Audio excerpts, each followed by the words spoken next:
Have you guys watched this video?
Sydney, you need to unmute.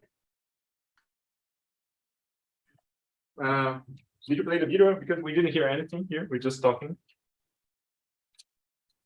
You're good to go. All right. Good evening, everyone. And we're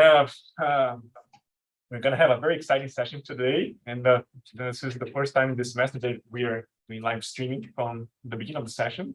So I think some of the students here have maybe friends or relatives who could also share the experience that you guys are having here. And one of the reasons why we're doing this online as well, it is because traditionally this class has been open to the community. During the pandemic, we tried to also create this access to the content we're discussing here to a broader audience. That said, we only live stream the first half of the class so that the second half we can have a more open conversation. We operate under the Chatham House rules, and anyone can ask anything, and we're going to be very happy to address the questions. But please refrain from sharing the source of information that is discussed here. So that's one way for us to keep the discussion private. At the same time, we have the openness to engage in this conversation, right? All right, so today the topic is the state of Syria in Brazil is a role model for reducing learning poverty. And one of the reasons we chose this topic, it is because these days we tend to focus a lot on the negative things that happen in Brazil, right? And there's a lot of polarization. We just had a discussion in the other room about the upcoming elections. There's a lot of uncertainty. And it's very important to also to talk about the good things that we see in the country, right? So what are the best practices? What are the successful policy interventions that we see in Brazil that other countries can benefit from? Like we're just talking about a comparative perspective. And one of the things that the World Bank does pretty well, it is to share lessons learned and disseminate some good policy interventions. And we're very fortunate to have with us here one of the leading specialists that was also one of the authors of the study that is serving as the base for today's conversation. And let me just retrieve David's resume, which is very, very extensive. And but I'm going to try to make it short because we can focus on the more substantial things here.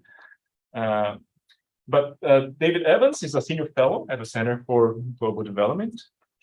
He works with education, health, and social safety nets. Previously, he was at the World Bank, where he co-authored, apart from this paper, the World Development Report 2018, learning to realize education's promise, and coordinating impact evaluation for work for sub-Saharan Africa and manage education projects in Brazil. Evans has evaluated education, early child development, agriculture, health, and social safety net programs in Brazil, Gambia, Kenya, and so many other countries. And he's got a PhD in economics from Harvard University, specialized in economic development and labor economics. So as you can see, not only someone who has this stellar academic background, but somebody who has the field experience by working at the World Bank and now with Center for Global Development. In this course, we adopt the perspective of we always like to adopt the perspective of practitioners, right? So most of you guys are going to end up working in the field or working in the public sector. You're going to be interacting with topics that most academics probably wouldn't be addressing. So that's one of the reasons why we have invited today someone who was on the ground working in the state of Ceará in issues related to education. So it's a pleasure to have also here Lucas Fernandes, and correct me if I'm wrong with the last name, is Roger Brugge. And he's the head of government relations at Todos pela Educação, one of the most renowned organizations dealing with the topic in Brazil. He held several leadership positions at the Ministry of Education in Brazil and the Secretariat of Education of Ceará. And he also served as a consultant on K-12 education projects for multilateral organizations, NGOs, and foundations. So Lucas, thanks for joining us. Lucas is going to be the discussant. And before I hand over the podium to David, I just want to say that I'm very excited about this topic from a personal standpoint, because my first project working as a consultant at World Bank provided the foundations for what ended up resulting into this educational projects. So it's almost like a full circle that we got here. And without further ado, David, the floor is yours. Thanks so much for joining us, coming all the way from DC and to be here in Western New York. Thank you so much. It is a great pleasure to be here with you, and thanks for that generous introduction. And I'm excited to be talking about what we learned from the state of Ceará and their experience in dramatically transforming their education system over a relatively short period of time. Just by way of introduction, I would say, so I do a lot of policy advising on education in a lot of countries. And so I talk to governments and they all want to dramatically improve their education systems. And a few years ago, I was in Nigeria and I was asking a policymaker, I said, hey, we're writing this new report on education. What can we do to make this report more useful to you? And they said, stop telling us about education in Finland and Singapore. Like, we don't want to hear it. It's not that helpful to us. Now, don't get me wrong, Finland and Singapore have amazing education systems. There are a lot of other amazing education systems in the world. But if you read about things like Finland's education system, and you're like, oh, what's the story behind that? And you find out, oh yeah, they made these reforms in 1975. And, I mean, these are very long-term reforms. And so while that's important, it's not necessarily that helpful for a government that says, hey, I need to see big change, before the next elections, or at least over the next decade. Like, we need to see movement on a fairly rapid scale. And that's why I think this story from northeastern Brazil is such a compelling one, because they did, over the course of about 15 years, achieve some dramatic changes. So that's what we'll talk about. Next slide, Anna. So what makes Ceará a role model? First, I'll talk a little bit about why we should pay attention to this example. Next slide. So these are a few headlines just from the last 2 weeks. So just in the last couple of weeks, Brazil's big annual release of test scores took place, and the state results of test scores. And what you can see, some of these headlines, I'll translate for those who don't speak Portuguese. Ceará has 87 of the 100 best public schools in Brazil in basic education. So that's 1st through 9th grade. Yeah, I think we have some technical problems. Oh, no, next slide, please. Sorry. Thank you. No, it's great. The next headline, that the results of the IDEB, which I'll talk about in a moment, but this is essentially these national educational results, which are a combination of test scores and how quickly students are progressing through the education system. The results of the IDEB show that Ceará is on the right path and that it needs to continue. And then the last headline, the new EDEBI rankings, the 10 public schools of Ceará are the best in Brazil. So, clearly Ceará is in the news. If we look at these state level, next slide, Anna. If we look at these state level test scores that were released just in the last couple of weeks, so nationally, they released test scores for 5th grade and for 9th grade. And what you can see here is that Ceará, for 5th grade results, is tied for 2nd place, right? It's listed 2nd, but it's got similar scores to the state of Sao Paulo and Paraná. And then for 9th grade, Ceará is tied with Sao Paulo, your professor's home state, for 1st place, right? So obviously Ceará is doing very well. Next slide. But one of the striking things about this is that Ceará wasn't always doing very well. So if we go back just about 15 years to 2005, Ceará was in the bottom half of Brazil's states in terms of educational performance. And then, like we just saw, by 2022, it ranked 2nd place for 5th graders, 1st place for 9th graders. And one of Ceará's municipalities, the municipality of Sobral, jumped to 1st place in the nation over the course of about the same time period. Next slide. Another measure of performance is a measure that the World Bank developed called learning poverty. So learning poverty is the proportion of children aged 10 years old who are unable to sort of read and comprehend a simple text. And the reason for an emphasis on learning poverty is the idea that if kids don't achieve, don't master basic learning skills in the early years, it'll be very difficult for them to take advantage of all the rest that an education system has to offer. And what we see in many countries around the world is kids finishing primary school, even going on to lower secondary school, and not even mastering literacy and basic numeracy, these fundamental skills. And so what you can see here, so we have a map of Brazil here. So the red and orange parts of this map are places with high rates of learning poverty. So lots of kids who are 10 years old and they still can't read and understand a simple text. Now in the south of Brazil, where you have the higher income states, you see lots of blue, right? These are the states where you have low rates of learning poverty. But in the northeast, you can see a little island of blue in a sea of red, and that is the state of Ceará. Next slide. One more indicator of this is 10 of the 20 Brazilian municipalities with the highest education quality rates in primary education are in Ceará. So you can see there's a map of Brazil on the left and then a map of Ceará on the right. And you can see out of 20 of Brazil's best municipalities, many of them are in Ceará. In addition to the statistics we already saw that many of the best schools, public schools in Brazil are in Ceará. Next slide.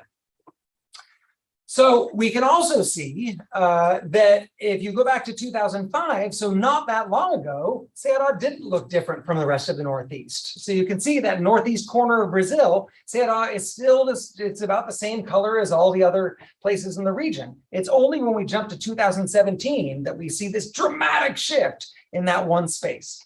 Next slide. The other thing that's compelling here is that Ceará has achieved this despite very low, relatively low educational expenditures. So what this figure shows you is on the horizontal axis, we have expenditures per student over the course of 4 years, right? So the further left you are on this figure, the lower your expenditures are per student. And then on the vertical axis, we have this test of educational performance, the EDEBI. And what you can see is that the municipalities of Ceará, the schools in Ceará, are there in the upper left quadrant. So what that means is they've got exceptionally high performance, despite the fact that they're relatively low spending municipalities in terms of education. So this is particularly compelling. Next slide. So the real question that we have is, how did Ceará actually achieve this, right? That's a great success story. It's very exciting. But so assuming we want to try to capture that lightning in a bottle and do it somewhere else, like what would you have to do in order to get what Ceará got? Next slide. So let me just say a little bit about Ceará as background. So Ceará has 9 million inhabitants, which is comparable to Austria or Israel, so the size of many countries. It's much bigger than Finland, which is one of the great education examples in the world. It's much larger than New Zealand, which also has a very strong education system. Out of all of Brazil, it is the 5th poorest Brazilian state. And so once again, making these results particularly striking. It has 184 municipalities. Thank you. It has 184 municipalities. The reason this is particularly important is that in the Brazilian Constitution, primary education and lower secondary education, so primary school and middle school, are both devolved to the municipalities. So the state isn't even responsible for delivering primary or lower secondary education at all. And despite that, the state has managed to achieve these massive results. Now, in practice, across a lot of Brazil, there's variation in what proportion of primary and lower secondary schools are actually managed by municipalities as opposed to the state. So in some very low income areas, the state plays a role. Ceará has one of the highest proportions of primary and lower secondary schools that are run by their municipalities, just with support from the state, which I'll talk about in a minute. But again, a particularly compelling example. Next slide. Okay, so I'm going to talk about 4 principles that I would propose are behind Ceará's success, and I'm going to show you some analysis to explain why I believe that. So the 4 principles are: first, fiscal incentives for municipalities to achieve education outcomes. So incentives. I'm an economist. We love incentives. The second one is technical assistance to municipal school networks, right? So there is nothing that an incentive can do if people don't know how to accomplish the thing that you're giving them an incentive to do, right? And so you can promise them all the incentives you want, but if they don't actually know how to improve education, it's not going to make any difference. And that's what this technical assistance is code for, is basically the state helping municipalities. The third principle, going around the circle, is regular monitoring of learning followed by action. So the big secret in education is that it is impossible to know if you are improving your education system if you don't measure learning, right? There are a lot of people who are like, oh, we shouldn't be doing so much testing. There's certainly an equilibrium, right? I think there are definitely some countries where maybe they over-test. There are a lot of, especially in low and middle income countries, that are under testing, and there's some place in the middle. But if you don't do at least some testing, you'll never know if you're getting better or not. And then the fourth is that municipalities have both the autonomy and the accountability to achieve learning. So I'm going to focus mostly on Ceará, but if anybody has questions in the discussion, I can talk. There are certain places where they've tried doing autonomy without accountability or an accountability without autonomy and haven't seen the results that Ceará has had. And then beyond all these principles, there's one fundamental enabling condition, which is right at the top, which is sustained political leadership. So I've seen a lot of countries who've tried to implement technical reforms and they've done some things, but if you don't have leadership at the very top that supports this over sustained periods of time, then you won't see the benefits. Next slide. Okay, so I'm going to talk through each of those principles in order. So the first principle, fiscal incentives for municipalities to achieve educational outcomes. Okay, so in this case, so Ceará isn't delivering education directly, right? So it has to figure out how can we make sure that the municipalities value education? So one of the main sources of budget for municipalities in Brazil is the consumption tax, and that's distributed by the state to municipalities. So in 2008, Ceará changed the legislation so the consumption tax was not delivered on a per capita basis and not just on the level of income that the municipalities had, but instead a significant proportion of the transfer depended on results in education. So whether or not this municipality was actually achieving results in education. So 18% of the transfer would depend on these results in education, and then a smaller amount on results in health and in improving environmental outcomes. And then some of it still depending on sort of, things like the population and the per capita. But so suddenly you have almost 20% of this transfer that is massive. As you can see in the third bullet, for poor municipalities, this transfer is more than half of their total revenue for the year. Right? So education, this is a clear signal from the state that getting better educational result matters a lot. Now, one of the things that I always worry about with incentive programs like this is what we call perverse incentives, right? Oh, now, we're going to, what you're going to do is you're going to lead schools to do all sorts of terrible things. So there are at least 2 things that over time Ceará built into this transfer formula to try to avoid that. So the first one is they penalize municipalities where fewer students showed up to take the test, right? Because one of the temptations here is that like, oh, okay, if our test scores really matter on the day of the test, all the poorly performing students will say, hey, you have a holiday today, like why don't you not come to school? So they built this into the transfer that municipalities would be penalized if they had lower participation rates in the tests. Okay, one important. A second one that they did was they penalized municipalities that had higher rates of inequality in student learning outcomes. The reason for this is it can be tempting, again, if the test scores really matter a lot, what it can be tempting to do is to say, okay, we're going to focus on the kids who we know are going to pass and the kids who are really close to passing. But we're not going to worry about these kids who are way down at the bottom because, we don't think we're going to be able to get them up to par. And of course, no, we don't want that. That's not the goal. We definitely don't want to increase inequality with our educational reforms. And so they built into this transfer that municipalities would be penalized for high levels of inequality within the municipality. And the last point is that these incentives, so these transfers could be used by the mayor in any sector, right? So the mayor didn't have to use the transfers that they got in education. So the reason that's important is that then the mayor really cares a lot about these improving education outcomes because the mayor wants to make sure they get more budget, which then they can use for whatever they think is most important.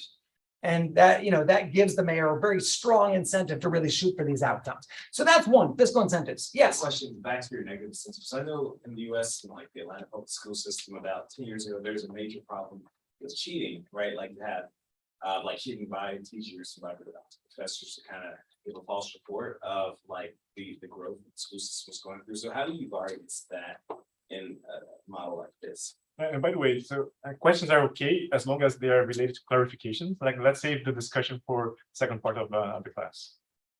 But that's a great question. And I'll just say, so in this context, the exam that the ADEBI builds on is externally assessed. So, the teachers don't play a role in administering this assessment. And so it's absolutely crucial because it is fundamentally, so it's not a super high stakes test for the students, but it's a super high stakes test for the municipalities, right? And so it matters a lot, and that's why it has to be externally assessed. That's a great point. Okay, so principle 2, again, incentives without support are going to fail. And so there's another example. I know we're here to talk about Brazil, but I'll just mention in Tanzania, they did this where they gave teacher incentives and, for students who are better performing, and the students performed a little bit better in those schools. In other schools, they gave grants so they could actually have resources to do things better, and not much changed in those schools. But when they did both of those together, they saw very large changes in student performance, right? So incentives by themselves tend not to be enough. And we'll see this here in Ceará as well. So the kind of incentives that they provided in Ceará are, for example, they provided clear literacy support to municipalities. So what this meant is tightly structured learning materials. So a lot of us, if we don't work actively in education, we sort of think, oh, you've got your textbook and stuff. It turns out that a lot of textbooks for teaching kids to read are terrible. And so in recent years, a number of countries have been reforming their early grade curricula to have a very structured pedagogy that goes through phonics. A lot of you will remember, hooked on phonics. We want to get the kids hooked on phonics and sort of lead them step by step through the best pedagogical process to get them to fluent reading by 3rd grade. And so in Ceará, what they did was they provided new textbooks that were geared towards this and geared towards the current level of the students. So a lot of students were behind the curriculum and they didn't sort of engage in wishful thinking and say, oh, well, we just wish everybody was much more advanced. They redesigned textbooks and then they redesigned teacher guides. So teachers had very detailed scripts that they could follow. So there's a lot of controversy about scripted learning for teachers, right? And so, for example, in high-income countries like the United States, there's a lot of work with scripted programs. They tend to call it direct instruction in the US. And the evidence on this is that it leads to higher student test scores and teachers hate it. And the reason teachers hate it is because a lot of teachers are creative and they have a lot of great ideas. And instead they have to read this script. So in many of the successful experiences, including what was happening in Ceará, you provide teachers with a script, but you don't enforce it maniacally, right? So what this means is that the best teachers, the most creative entrepreneurial teachers can take this script and improve on it, and they can do better. And the worst teachers, right, the teachers who don't really have the skills, who don't even have mastery of the skill that they're trying to teach, they can read the script and they can still help their students to get to reading levels. And so that's why this scripted approach can be really effective and can avoid turning off teachers if it's not enforced too strictly. So a second was the state provided regular teacher training on the use of these structured learning materials, including classroom observations with feedback. So what the state did was in municipalities that had pretty high capacity, like lots of ability, they would train the municipal education leaders. And in municipalities where there was really low ability, then they would go and actually provide direct teacher instruction, and the municipal leaders would observe and learn over time how to do that themselves. And then a third area, I'll talk about this a little bit more, was they provided training and materials to improve governance of the education sector. So one thing is how you teach, but another thing is how you run the education sector. So historically, in much of Brazil and many other countries in the world, many school directors were appointed by essentially the mayor appoints a school director. And usually you get to become a school director because you helped out in the last political campaign, or you did some good work for the party. This isn't unique to Brazil.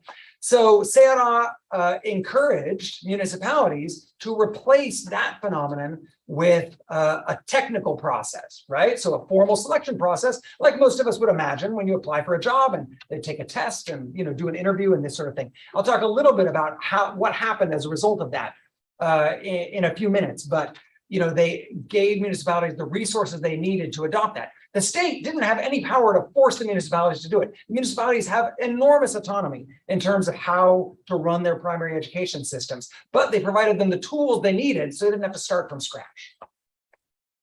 Okay, third principle. So the municipalities had autonomy and accountability.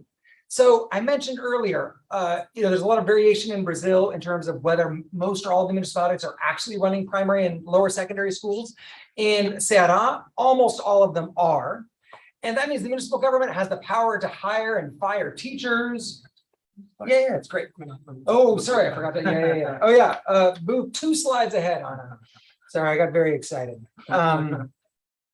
The other is that the incentives are aligned with the responsibility. So municipalities, they have incentives and they have responsibility. And so they have all the power that they need with this technical support to actually make changes in line with receiving the incentives that they need.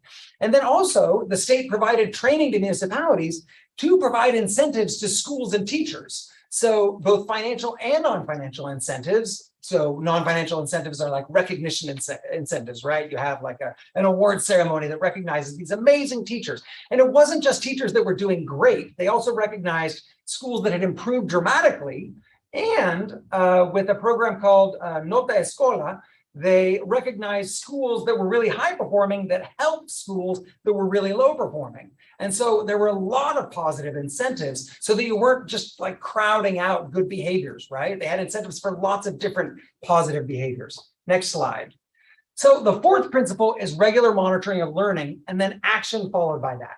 So in addition to the national assessments, which take place in 5th grade and 9th grade, and then at the end of 12th, so the state of Ceará implemented an annual external assessment for grade 2 to make sure that every student was on track to have those literacy skills.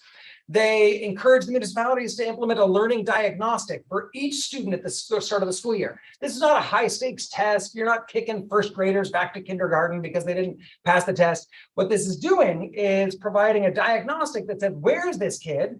And then the state is providing training to these municipalities on how you use these diagnostics to make sure you adapt your teaching to the level that your students are currently at, instead of just forging ahead with the curriculum and hoping for the best.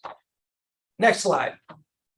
So I'm just going to talk for a moment about some empirical work that Ildo Laurtarte and Victor Hugo de Oliveira and Andre Loureiro carried out, trying to figure out, okay, like, it's fine, we see Ceará has made all these improvements and we see that their test scores have gone up, but is it really because of these things? So what they did was they compared, so what you can see here is you can see Ceará, and they compared municipalities that are right on the edge, or right on the border of Ceará, with municipalities that were right on the other side of the border in neighboring states, right? So the blue municipalities in this figure are the Ceará border states, and then the pink and gray and yellow and orange municipalities are the municipalities in these neighboring states right across the border. So they're very similar income levels, very similar geographic setup, right? But the difference is that some of these were exposed to Ceará policies and some were not, right? And so they look in 3 periods. One is, so Ceará really started implementing these reforms in 2007. So they look between 2005 and 2007 and they say, hey, wow, these municipalities actually look pretty similar. Then they look between 2007 and 2009, which is when Ceará had implemented these incentives, right? These tax incentives for municipalities. And then they look from 2009 onwards, which is when Ceará really started to strongly implement this technical assistance. So what they found was a substantive rise in learning amongst 9th graders, not so much amongst 5th graders with just the incentives by themselves. So about 0.15 standard deviations, which is a technical term. Next slide. But what it indicates, it's a technical term that indicates if you look at the size of learning impacts from interventions around the world. I recently did a survey of these. These are very high, very large impacts already. But then once you combine these incentives with the technical support for these municipalities, the effect size is doubled. And then we also see sizable increases for 5th graders. So this comes back to the point, which is, so it's not just rhetoric, it's empirically demonstrated, right? That it's not just the incentives, it's the incentives plus the support that these municipalities need. Then in that same analysis by Lautarte et al., they examined mechanisms, next slide, to see why it was that this took place. So first they looked at principals and teachers. So they found that mayors in Ceará were much less likely to assign principals, 10 to 20% less likely. They were much more likely to appoint those principals through a formal selection process. School principals and teachers were also likely to voluntarily enroll in training and then say afterward that it was useful. The fact that they enrolled in the training is more informative than the fact that they said it was useful. I always feel like I worked at the World Bank for a decade, and like you'd have people, their idea of evaluating a project was they'd be like, all right, we gave you a cash transfer. What did you think of the cash transfer program? Everybody says they liked the cash transfer program, I promise. So, but you know, the fact that they enrolled materials, so schools in Ceará were much less likely to report a lack of textbooks, and teachers were more likely to report those textbooks as useful. And then the third is pedagogy. Teachers in Ceará were much more likely to teach much more of the curriculum and cover it and achieve those learning outcomes. Next slide. So I want to come back to political leadership. So you can't do this stuff without political leadership. The implementation of these education reforms in Ceará required strong political leadership. Learning was chosen by the governor as the ultimate goal of education policy, with universal literacy as the key first step, right? So there are lots of competing demands even within education. People are like, oh, we need skills. We need to be teaching physics in middle school, all kinds of really important things. The state of Ceará said, we can't achieve any of those things if we have not achieved universal literacy in the early grades. And they focused many of their resources on that, which then enabled them to achieve the goal. I'm going to jump ahead. Next slide. I'm not going to go through this whole timeline, but it's just to say that this was an iterative process. So they didn't implement the whole thing at one point. So they started in 2007. And as you can see, on every level, so vertically, what you're seeing are the different principles that I mentioned, right? Incentives and technical assistance. And then horizontally, you're seeing over time, the state didn't know everything at once. They learned bit by bit what was working, what wasn't working. Next slide. So I just want to mention briefly, so Ceará's reforms were modeled after the experience of Ceará of Sobral, which is this stellar municipality in Ceará, which is the #1 municipality in all of Brazil, has very impressive results. In terms of that iterative process, I just want to mention in Sobral, so they started their reforms about a decade before Ceará. And in Sobral, the first reforms that they did, so the first thing they did was they realized that you had lots of tiny schools where you had a teacher teaching like 3 different grades, right? And so they closed out a bunch of those tiny schools, provided transport so you could have, so every class could have 1 teacher teaching that grade. Seems like an important thing.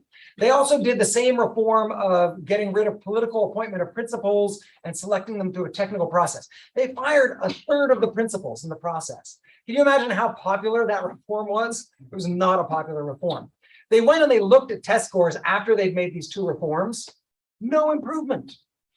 So this is just an example of the iterative process and the need for this political patience on this. So they didn't drop the reforms, they moved forward and added a bunch of technical reforms that are similar to what we've talked about that Ceará then adopted later.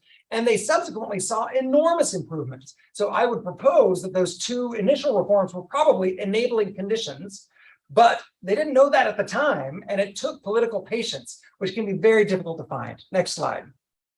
I'm not going to get into Sobral. I know I've talked for a while. I'm happy to talk more about the Sobral experience if people have questions. Next slide. If you look, Sobral it is the size of some countries, but they're pretty small countries. So like Sao Tome and Principe and off the coast of West Africa. So in terms of national reforms, it's a less relevant example. So the last thing I'll just comment is, will what Ceará will it work elsewhere? And the trick is that the evidence that we have suggests that it's not just one thing. It's not just technical support. It's not just incentives. It's not just political support. It's putting all of these things together and then having the patience to sustain them over time. And so Ceará was willing to do that. And I know there are a number of states in Brazil that are trying to emulate the Ceará model. And I think the jury is still out on that. But we have evidence as to what they did. It's possible to do it, but it takes champions and it takes the capacity on the ground to be able to implement that. Thanks very much. All right, so a lot of food for thought here, and we're kicking off the discussion with some brief comments from Lucas, who has seen things on the ground. And Lucas, man, what did you see through your work with Sarah that this report wouldn't be able to capture? Yeah. Well, first, it's amazing to see it all here. It makes me much more happy with my job, actually, because when we're there, it was just work. And actually seeing the results after a while is really, really good. And I think it's pretty accurate as a whole. There are some stuff that maybe we didn't capture yet, and I think that need to be investigated. So there's a lot of stuff about culture, dialogue, the principle on how you talk with the municipalities on the same level, even though you have more power.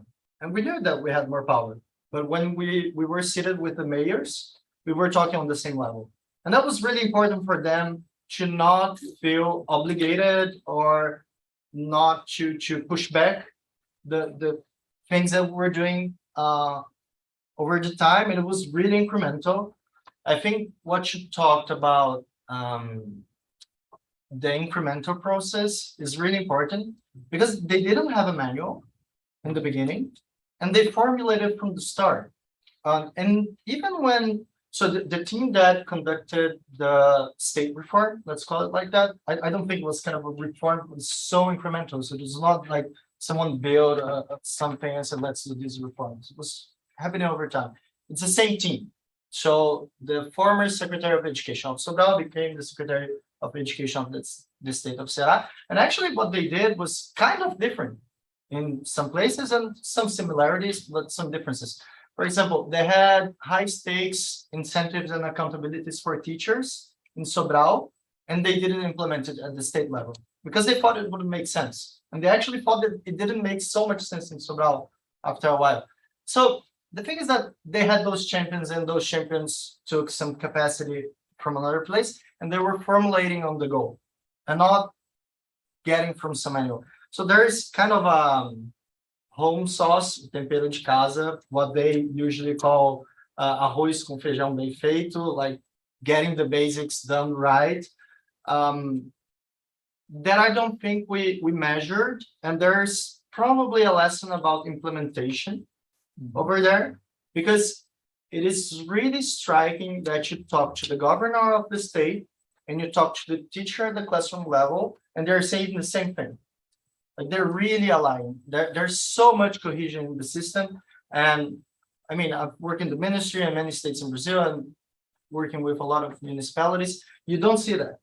I mean, and you don't see even from the governor to the secretary to the subsecretary over there. So all this level of coherence, I think it relies a lot of on implementation, and it's not the implementation that we usually see on management manuals.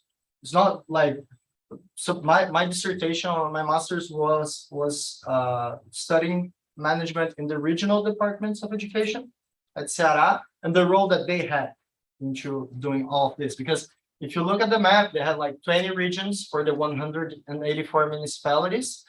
The regions start to act like hubs. So the region nearby Sobral improved first. And then the region nearby Brejo Santo, there's a municipality on the south of the state, started improving as well. So they have a lot of benchmark between the municipalities of the same region. And I think part of this is because of the autonomy part. It's like, what the state is actually saying is, I want learning. It doesn't matter how you do it. But if you want to try something, try this. But maybe if you have other ideas and you want to try, go for it. And from that came like really interesting things. And one of them is kind of really Brazilian, is that schools started working 200 days per year, which is mandated by the legislation. But most of them were actually working 180 days, 170 days, because they would take holidays and take more time on the holidays. In the end of the year, the municipalities wouldn't have enough money to pay for all the bills. So they would close schools earlier because of lack of funds. Let's put it like that. It's the fifth poorest state in Brazil, really poor. And I think there's a message about that on the efficiency of the system as well. I think it's efficient because they're poor and got results, and not because they got results with low money, which is true, but right, the order is important because you can't get São Paulo to be cheaper. Right. Right. So that's one thing. And then they started doing a lot of those things and getting mayors together or municipal secretaries of education and say, okay, so in this evaluation that we got last week, the school X improved 20% and the school Y decreased 15%. What happened? And they would just talk. It's not, some stuff were scripted as like some inputs that they could use, but stuff was just, let's see what's the people that are improving are doing. And they talked between themselves and they did like school principal training, and they did a lot of things on their own, on the regional department, and then from the state department working with the municipalities. So actually what I think Ceará got is not about education itself. It's about a framework that works especially in decentralized systems when you have a lot of autonomy, but you don't have the proper incentives and support to make things work. So this is really true for Brazil when you have 5,570 municipalities, like a lot of municipalities that aren't suited to do their jobs, like state capacity wise. But it's also true for a country that has regional districts or whatever with autonomy. And it has to do with this accountability, incentives, autonomy, dialogue, respect, horizontality in relations, and all of those things. So in the end, and I think that this is a really important part, is what the state capacity means for Brazil. Because I think it's really hard to advocate that São Paulo has less state capacity than Ceará. I mean, you have the best universities, you have like the richer population, the biggest percentage of enrollment in graduate courses and so on and so forth. And it doesn't work, to be totally honest, for the money that the state has. So there is something that might be, in Brazil, we call a jabuticaba. I don't know the name of the fruit in English, but it's a Brazilian fruit that we have only there. And we used to say that it's a bad thing that only happens in Brazil. But maybe we have a jabuticaba for the management part as a good part in Ceará. Maybe it's a new way of doing management that really works out in a country like Brazil that we didn't capture yet. So this is a little bit on evidence. So when I looked at my dissertation, I looked at the regional departments of education and management and learning results, comparing students over time in the panel. And a friend of mine that's now at Oxford did the same for São Paulo. And in São Paulo, there was a direct correlation between management capacity and learning results. And in Ceará, there wasn't. Would that mean that management doesn't matter? Maybe not. Maybe the measuring tape was broken. And what we were measuring as management is not what Ceará is doing, actually. So maybe the level that Ceará got is already so high that it doesn't matter anymore. It could matter as an enabling principle, but not anymore. So there are a lot of hypotheses that we can work on, but intuitively, and I know it's purely anecdotal, I do think that the system is being run differently there from other states in Brazil. I'm really anxious to see the results of this expanding the Ceará policy to other states. There are 10 to 15 states doing that from the 27 states in Brazil, doing more or less the same right now. The national policy that they try to copy, the like national policy for right age learning, didn't work out, was a complete failure. And I have many ideas of why it happened, but I think they mess on the principles. I mean, they had incentives, they had textbooks, they had training, they had like a big part of what you brought here, but it was on the federal level, it was distant, the support was not customized, the dialogue was not horizontal, the textbooks weren't good, the teacher training was not good. So the implementation matters. And that's what I think that could be another layer that we look into Ceará. And I would guess that if we look at Thales, for example, that measures like what happens in the classroom, like time spent for each activity in the classroom, Ceará would be much better today than it was 10 years ago, mainly because of that. Because when you align all of those stuff, everything starts getting better. And one of the curious things that a colleague of yours, Leandro, did in an article some years ago is that the literacy program in Ceará improved math at the 5th grade more than Portuguese. It's because you're not teaching necessarily how teachers teach literacy. You're teaching teachers to teach as a whole, which means like getting evaluation and using for pedagogical interventions and like teaching at the right level and so on and so forth. And as math was much below Portuguese at the time, it was also faster and easier to improve. So when you get the equipment works for both. The one that's below raises faster than the other one. And I think that those are kind of my first thoughts on this, and I would love to discuss more. So, thanks so much, Lucas. A great compliment to the discussion that they provided. And before we open up for questions, and we're going to stop the transmission so they can have a more open conversation.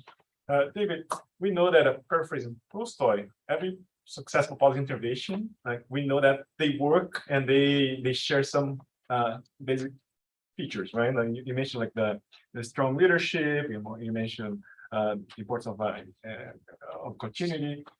But when some things are dysfunctional, they tend to be very particular of each case, right? So, and you started your presentation talking about the story of how African countries can take advantage of learns from lessons from elsewhere, not necessarily from developed countries, right? But from countries that are in a similar development path. How do you translate lessons from Ceará to those countries that probably would benefit from those experiences? Yeah, that's a great question. I was in Morocco last week talking to the government of Morocco exactly about this experience. And so Brazil is an upper middle income country. Morocco is a lower middle income country. So in terms of income level, Brazil is one step ahead of Morocco, essentially.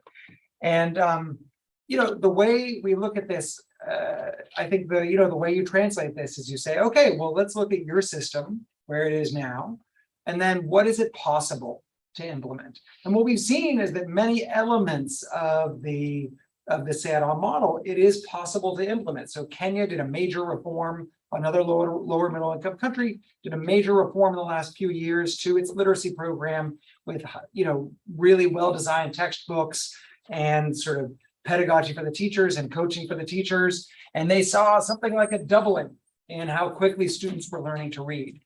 And so even though all pieces of the puzzle matter, recognizing which pieces matter the most, I think what Lucas said was very insightful in terms of, this horizontal dialogue and kind of real-time updating. And this is one of the things that they did again in this intervention in Kenya. I saw there's a similar work that they've been doing in South Africa, where it's not just the reform, but it's the way of governing, where as you get new information, you update. And I've seen this in Sobral, this municipality in Ceará. I've seen it at the school level, where I visited a school, and this is the story that the principal tells, is that, hey, I sit down every other week with my teachers, and we just go over the results, and we make a plan, and it's fabulous. And then, but taking that same principle and applying that at a national level, which it seems like in, at least countries a little bit poorer, you're able to implement many of those same principles. Fantastic. So now we are stopping transmission.